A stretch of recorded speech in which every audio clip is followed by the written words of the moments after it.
Pelo sinal da Santa Cruz, livrai-nos Deus, nosso Senhor, dos nossos inimigos, em nome do Pai, do Filho e do Espírito Santo. Amém, amém.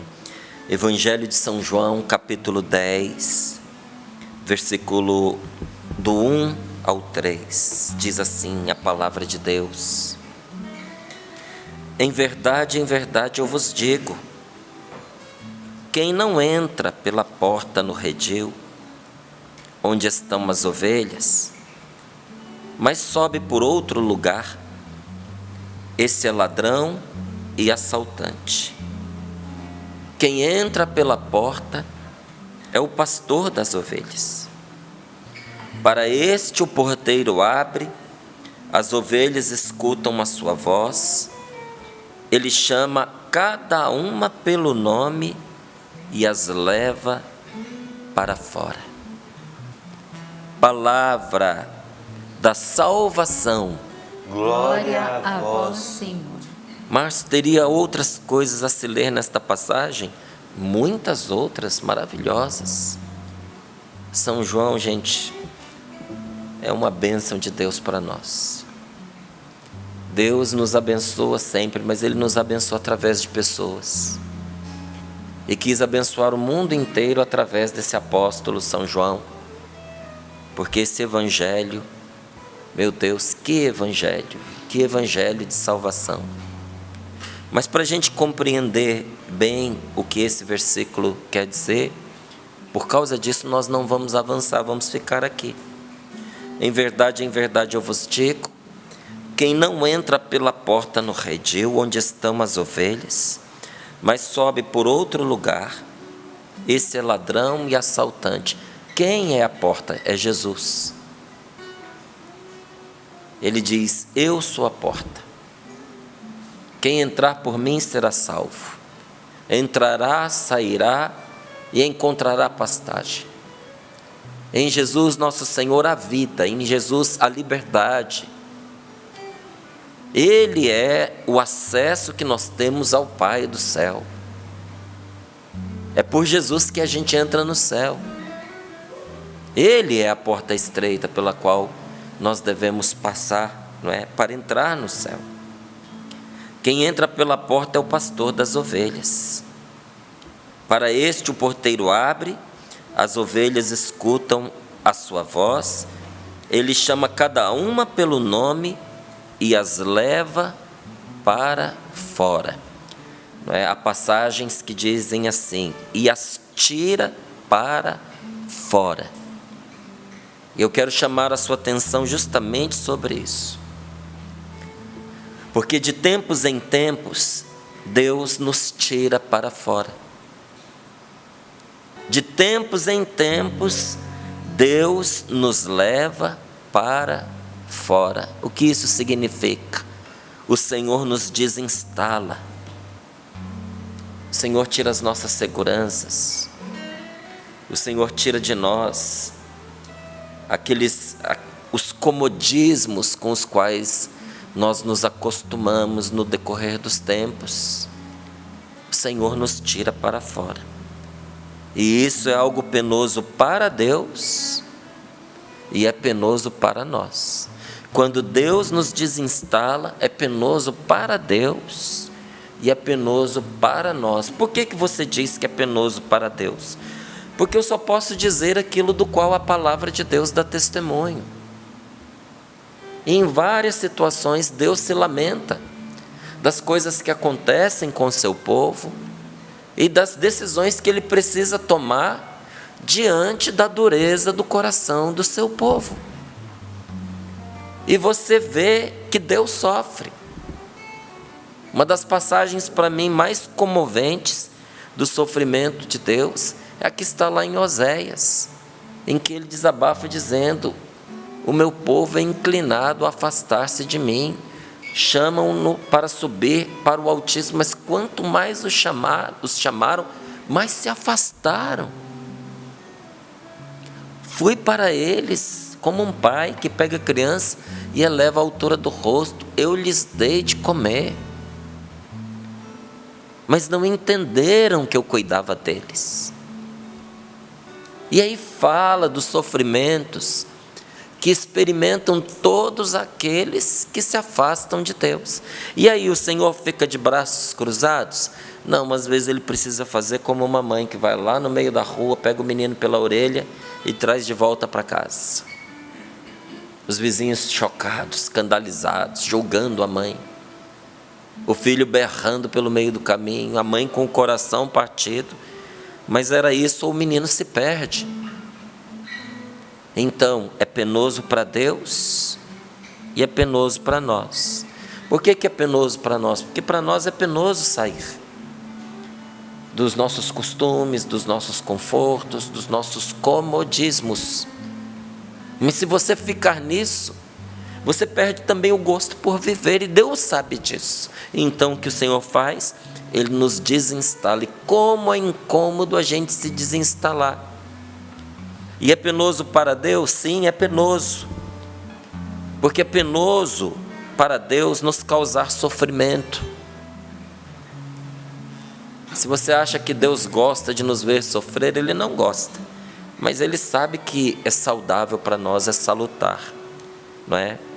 Deus não gosta de nos fazer sofrer em muitas situações, mas Ele sabe que é algo que precisa ser feito. Então não seria bom para o nosso verdadeiro bem-estar, porque tem um bem-estar que é comodismo, mas não seria bom para o nosso verdadeiro bem-estar a gente permanecer sempre acomodados, sem contrariedades.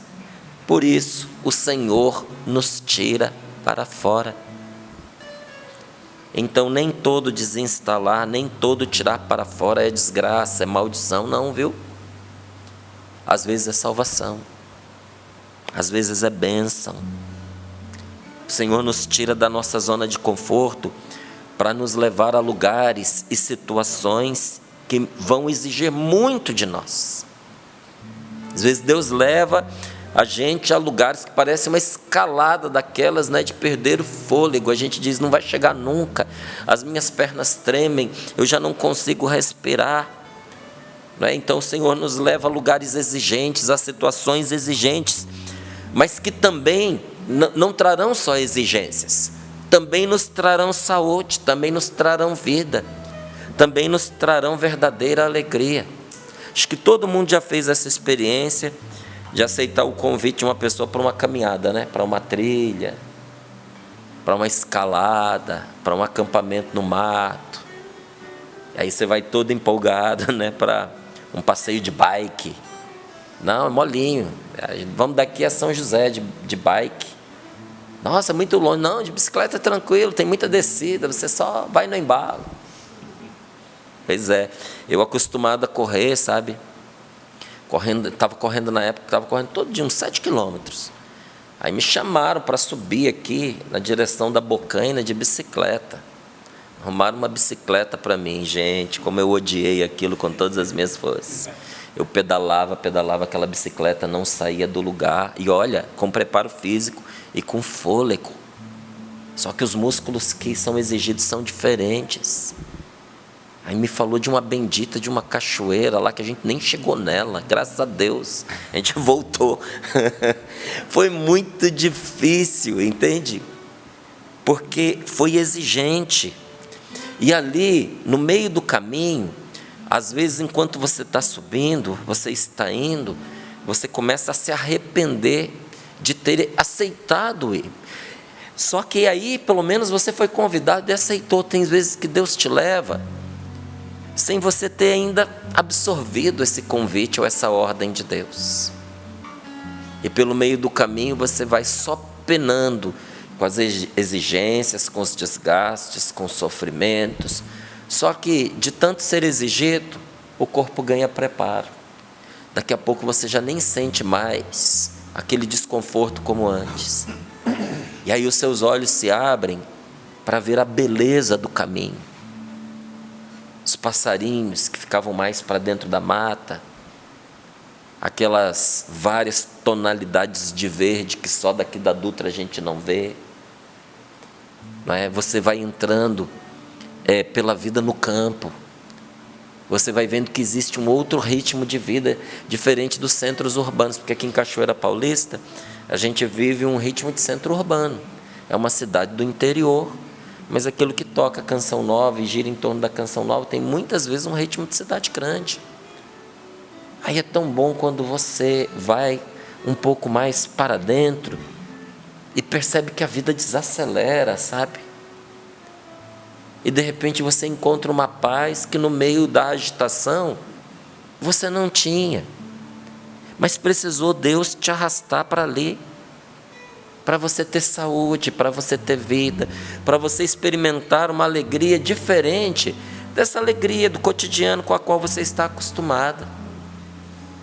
O Senhor nos tira para fora também, não só por isso. Nos tira porque nós precisamos. Nos tira porque é saúde para nós, porque é renovação de vida para nós e porque nos traz alegria verdadeira. Sim, por essas razões, mas também há uma outra razão. O Senhor nos tira para fora também porque nós temos uma missão a cumprir. Nós precisamos ir até quem não consegue vir até nós. Por que Deus nos faz sair dos nossos lugares? Porque por vezes nós precisamos encontrar pessoas que não têm como vir até nós. Pessoas que não têm como encontrar você. Nós temos que encontrar aqueles que jamais nos achariam se nós não tivéssemos saído. Você está percebendo? Está entendendo? Olha, não são poucas as vezes que alguém vem buscar comigo e com a minha esposa, com a Rose, conselhos matrimoniais. É muito, é constante. Mas muita gente também vem conversar sobre o desejo de ter uma família. Ai, meu sonho, queria encontrar alguém.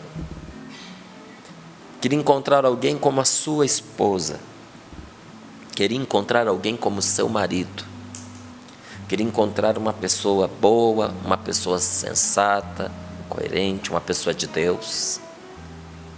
Uma pessoa que me respeite, uma pessoa que me ame, uma pessoa que tenha fé. E aí, eu e a Rose, a gente pergunta, e você? O que você tem feito para que isso aconteça? Aí a pessoa diz, eu tenho rezado. Tenho rezado muito. E nos últimos tempos é praticamente o que eu tenho feito, rezado.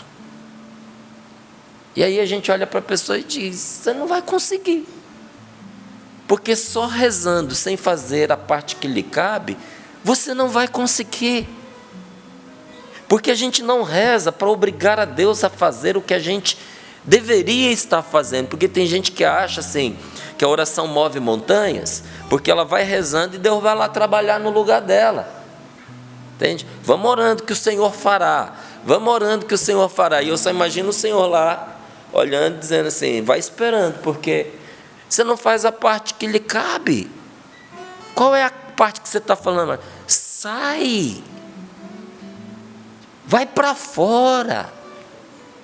Vai ao encontro de quem não vai te achar, só no seu quarto orando.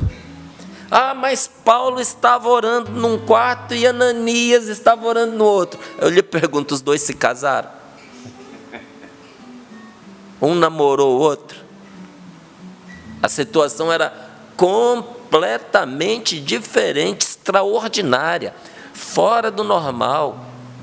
Precisou uma intervenção de Deus. Porque Paulo não podia sair ao encontro de Ananias porque estava cego. E Ananias jamais iria ao encontro de Paulo, porque Paulo era um executor. Ir ao encontro de Paulo era a morte. Precisou uma intervenção de Deus. Mas você não vai morrer por sair para encontrar-se com quem Deus tem esperando por você. A pessoa não vai bater na porta da sua casa e perguntar, tem uma mulher aí no quarto orando, pedindo um marido? Não vai bater alguém lá na porta da sua casa dizendo, há um homem aí que quer uma companheira, está orando, pedindo ao Senhor que envie esta pessoa? Não, não vai. Não vai. Nós temos que sair. ao encontro. E eu estou dando o exemplo aqui da situação afetiva que atinge muitas pessoas. Sair ao encontro quer dizer o quê, Márcio? Vá encontrar pessoas. Ah, mas eu não sei como encontrar pessoas. Vá se disponibilizar para trabalhar, porque no trabalho você encontra muita gente, você conhece muita gente. Mas eu estou desempregado. Pegue uma paróquia boa, movimentada, sabe? Daquelas assim, porque às vezes a gente pensa, aquela que não tem nada é a que mais precisa, não sei. Eu acho que onde tem gente trabalhando muito, tem mais necessidade, mais coisa acontecendo. Vai lá, pergunta o que estão precisando e se coloca a serviço. Ah, mas na minha igreja só tem velhinho, velhinha. Esse velhinho, essa velhinha, tem filho, tem filha, tem neto, tem sobrinho. Se gostar de você, te apresenta uma pessoa boa. Então, primeira coisa, onde é que você se encontra? Qual é a identidade que você tem, pessoal? Que você diz assim, eu teria coragem de me dedicar em tal coisa. É isso que eu quero fazer. Bom, nisso que você quer fazer, tem um monte de gente também que tem as mesmas intenções. Olha ali, fazendo a mesma coisa, de repente você encontra alguém com a mesma disposição. Agora, às vezes a pessoa quer encontrar um bom marido, uma boa esposa, na balada da sexta-noite, no meio da cachaçada, droga rolando para tudo quanto é lado, marido traindo mulher, gente ciscando em qualquer terreiro. Você vai achar. Quem procura, acha. Vai achar para a sua cabeça. Eu achei e deu certo. Isso é um milagre. Agradece a Deus todo dia que você foi achar onde não devia alguém que lhe serviu. Foi um milagre de Deus, tão grande quanto essa gravidez que a gente viu aqui. Mas a coerência te manda buscar pessoas com os mesmos princípios que você deseja, nos mesmos lugares que você exerce esses princípios. Outra coisa boa para você encontrar pessoas, não é? Porque isso também, de certa forma, é um sair de si. Faz um bom jantar, faz um bom almoço, convida seus amigos para ir na sua casa. Você que é solteiro, e convida, sobretudo, aqueles que já têm alguém. E diz assim, vocês são um casal tão legal, leva alguém, leva uma pessoa, mas não, dois não, leva uma pessoa a mais, no perfil de vocês. Queria tanto conhecer gente boa como você. Aí você tem numa festa, seus amigos que deram certo no relacionamento, que eles não são bobos, eles vão entender o que você está falando, e vão levar outras pessoas para você conhecer. O seu círculo de amizades vai crescendo a partir do momento que você deseja sair de si. Mas nós precisamos sair de nós também, gente. Não só para encontrar alguém, para uma amizade e para um relacionamento afetivo. Nós precisamos sair para encontrar aqueles que precisam de Deus. Aqueles que precisam de Jesus e que não tem como vir a você. É tão bonita essas inspirações que Deus foi dando ao Padre Jonas. São tão bonitas, né? Como, por exemplo, a do evangelizador porta a porta. Porque o evangelizador porta a porta, ele bate na porta de quem não vai a uma igreja, de quem não sintoniza uma canção nova, de quem não tem condições de sair de casa porque está enfermo. Bate na porta de alguém que ninguém visita. Não são só dessas pessoas. O evangelizador porta a porta, ele vai pessoalmente a um monte de lugares. Ele vai no comércio, ele encontra quem está na rua, ele vai nas festas, mas ele também tem essa capacidade de, sabendo que tem alguém que está precisando, vai lá, bate na porta, reza pela pessoa, e muitas vezes ensina. São os evangelizadores porta a porta que ensinam a sintonizar uma canção nova, ou indicar um material de evangelização que faz a diferença na vida daquela pessoa. E aí você vê a diferença entre quem trabalha pelo comércio e quem trabalha pela evangelização. Porque você pode ser, entre aspas, um evangelizador porta a porta por causa dos 27%, eu acho que é esse o valor, né? Que a canção nova, ela dá para o evangelizador porta a porta. Porque está trabalhando, tem custos. Pega ônibus, anda, precisa comer na rua, não é? É justo que ele receba uma contribuição para isso. Mas teve gente que viu nisso uma oportunidade de fazer a sua renda. Ok, é justo. Mas se a pessoa não dá o passo para a evangelização, um abismo se abre entre ela, que leva produtos da Canção Nova, e um evangelizador porta a porta. Por quê? O evangelizador porta a porta, ele é um evangelizado que evangeliza. A hora que ele ouve a pessoa falando, ele sabe exatamente em onde encontrar aquilo que ela precisa, porque ele escutou, porque ele leu, porque ele viu, porque ele experimentou. Mas olha, que bênção é, como, eu ia dizer da minha boca, mas veio a palavra agora, como são belos os pés do mensageiro, que anunciam a paz. Como são belos os pés do mensageiro que anunciam o Senhor. Porque há corações prontos para receber o nosso testemunho. Tem gente que está pronta para receber o seu testemunho, testemunho de vida, testemunho de busca do Senhor Jesus, testemunho das lutas que você travou e que Deus te socorreu. Porque a gente pensa assim que evangelizar é esmiuçar diante da pessoa conceitos de teologia. Isso não é evangelizar, não. Isso aí é ensinar teologia. Aí tem gente que acha que evangelizar é ser exímio em explicar os dogmas. Ô meu amigo, isso aí é outra coisa. O que é evangelizar? Eu estava perdido. Eu não tinha direção, eu estava na escuridão, eu estava na morte, e Jesus Cristo me salvou. No momento em que eu estava perdido, Ele veio, Ele falou ao meu coração, Ele falou comigo, Ele mandou alguém, e desde que Ele entrou na minha vida, eu fui vencendo, eu fui superando e tudo. Isso você está evangelizando, você está anunciando Jesus no livro da sua vida, nas páginas da sua vida. Jesus escreveu o Evangelho, ou você não acredita nisso? Olha, e quantos frutos, e quantos bons resultados, de a gente sair de si, namoros.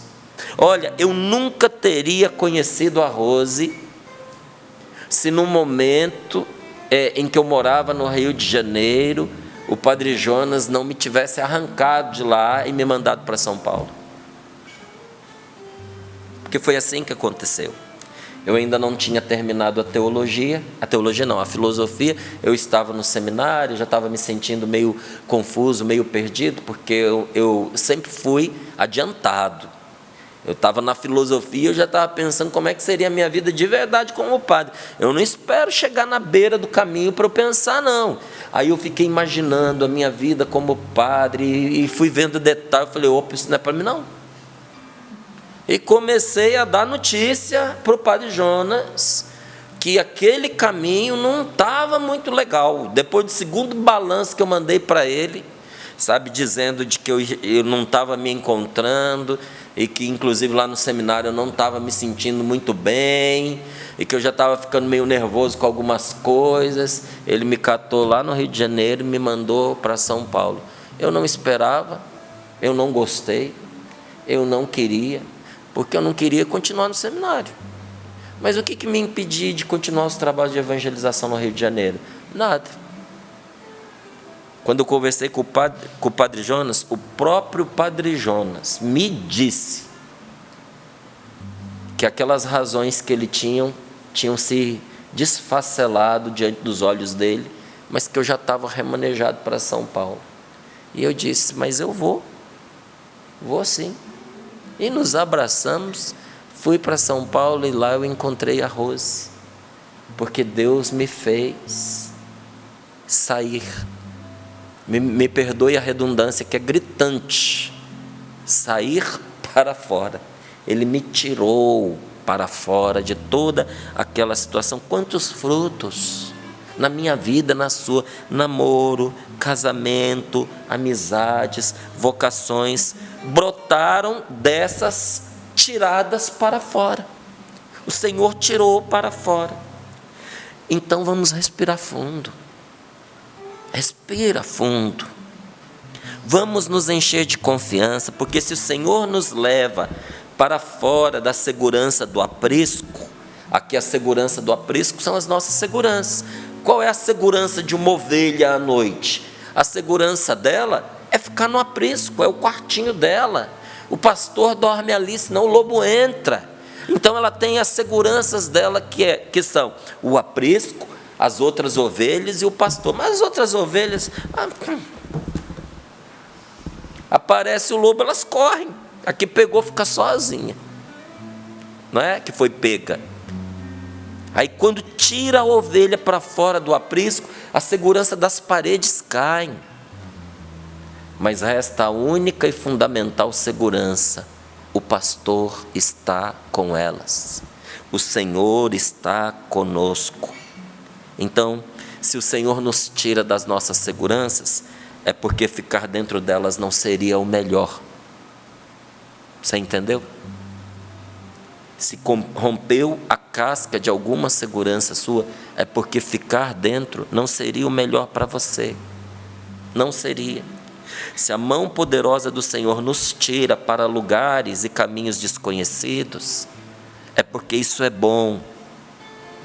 Então, em nome de Deus, vamos com Deus para as novidades que Ele tem para nós. Não são essas novidades fuleiras, curiosidades, que muita gente gosta, fica correndo atrás de novidades falsas e perigosas. Não, as novidades de Deus são as que nos renovam. Então, quando se fala, vamos com o Senhor ao encontro das novidades que Ele tem para nós, é o que vai renovar a gente. Vamos com Deus, por quê? Porque na vontade de Deus, há providência ali. Providências nos esperam na vontade do Senhor. O Senhor vai à nossa frente. Não vamos ter medo.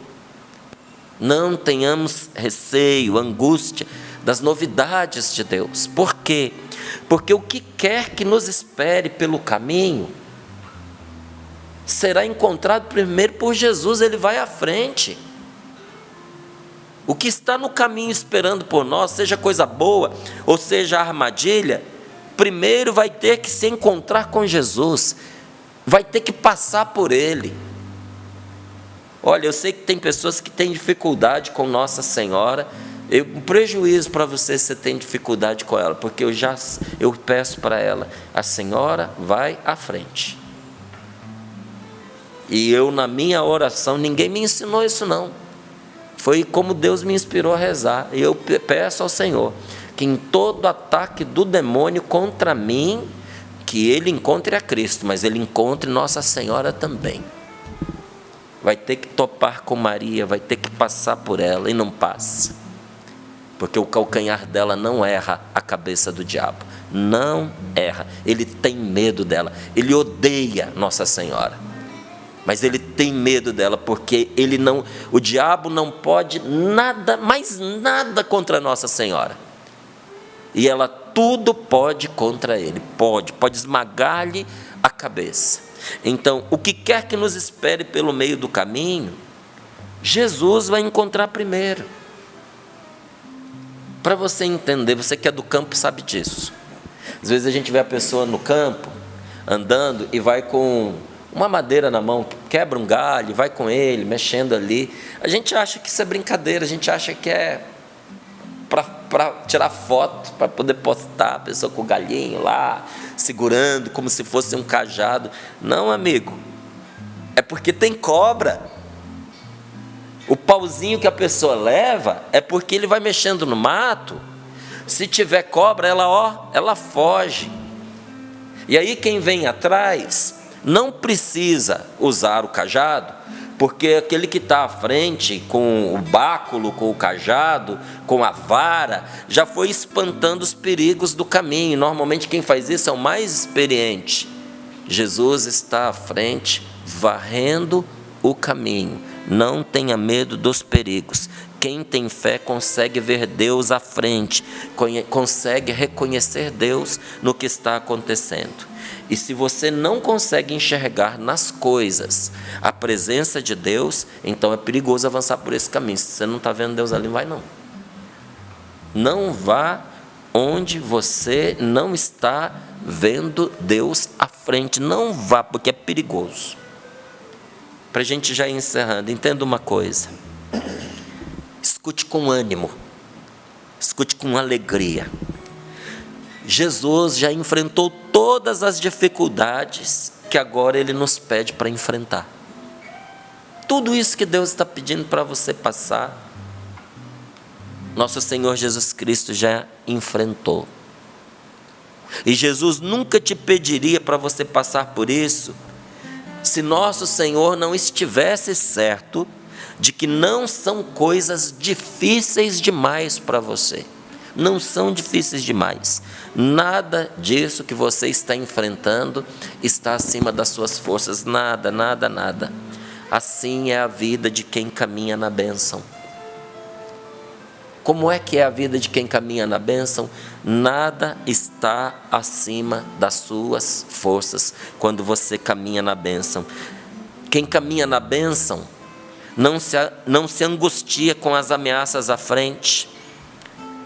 Não se preocupa demais com o próximo passo, não se aflige com aquela gana, aquela necessidade, eu tenho que escolher o caminho, eu não posso errar o caminho, não. E nem se deixa esmagar pelas responsabilidades do futuro, mas a pessoa vai serena pelo caminho, como, Márcio?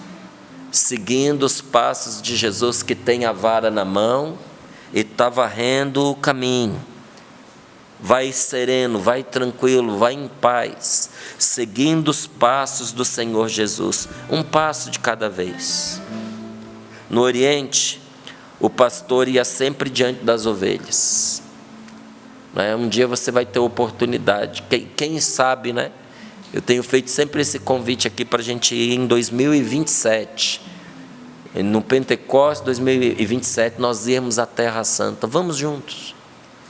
E lá você vai poder ver, a gente vê isso acontecendo, os pastores à frente das ovelhas, conduzindo as ovelhas pelo caminho. No Oriente, o pastor ia sempre à frente das ovelhas, continua indo. Por que ele vai à frente? Porque qualquer ataque contra as ovelhas topava antes com o pastor que teria que passar por lá. Teria que passar por ele, os ataques contra as ovelhas. Então eu concluo dizendo que para você não é ovelha. E Deus é muito mais do que pastor. Ele é seu Pai. Deus está diante de nós. O Senhor está nos amanhãs. Por que o Senhor está nos amanhãs? Porque é o amanhã que enche os homens de pavor. É o amanhã que angustia você. Como será o dia de amanhã? O Senhor está nos dias de amanhã. Eu estou me angustiando com o dia de amanhã, mas Deus já está lá. Deus já está lá. Todas as manhãs da nossa vida terão que passar por Ele antes de chegar até nós. O dia de amanhã vai ter que passar por Jesus antes de chegar até você. Você confia?